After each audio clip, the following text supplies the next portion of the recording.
এসআইআরে একাধিক অভিযোগ তুলে ধর্নায় বসেছেন মুখ্যমন্ত্রী মমতা বন্দ্যোপাধ্যায়। ধর্মতলায় ধর্নায় বসেছেন তিনি। উপস্থিত রয়েছেন সাংসদ বিধায়করা। বক্তব্য রাখেন কল্যাণ বন্দ্যোপাধ্যায়ের বক্তব্যের পর রাজ্যসভার প্রার্থী তথা আইনজীবী মেনকা জানান তিনি ভোটাধিকারের জন্য লড়াই করে যাবেন।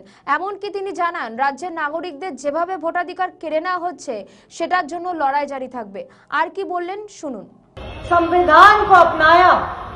संविधान दो मूल बात कहती है हम सब के बारे में कि हम सब समान हैं, चाहे कोई धर्म हो, चाहे कोई जाति हो, चाहे कोई जेंडर हो, चाहे कोई भी प्रांत से हो। और दूसरा बहुत बड़ी बात कहती है हर नागरिक को वोट करने का अधिकार है। आज भारत को ये संविधान जुड़ाता है। मैं वकील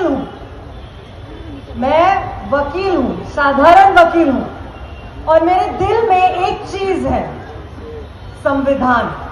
क्योंकि उस संविधान ने हमें पहली बार हर नागरिक को वोट देने का अधिकार दिया है, जो हमने कभी नहीं था पहले।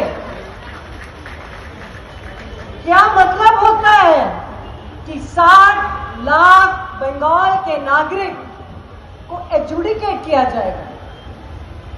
आपको शायद वोट देने का अधिकार नहीं होगा, तो ये फ्री एंड फेयर इलेक्शंस कैसे होंगे?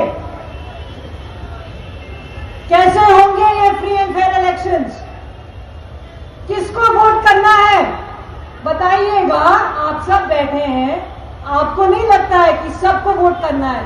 तो हम ये लड़ रहे हैं कोर्ट में, हम उच्च न्यायालय में ये लड़ेंगे, हर कोर्ट में लड़ेंगे कि हर बंगाली नागरिक को वोट करने का अधिकार है, रहेगा, मिलेगा, और आप डालेंगे अपना वोट। जय बांग्ला, जय संविधान। আমাদের ভিডিও ভালো লাগলে লাইক ও শেয়ার করুন। কমেন্ট সেকশনে আপনাদের মতামত জানান। আরও ভিডিও পেতে আমাদের চ্যানেলটিকে সাবস্ক্রাইব করুন এবং প্রতি মুহূর্তে খবরের আপডেট পেতে প্রেস করুন বেল আইকন।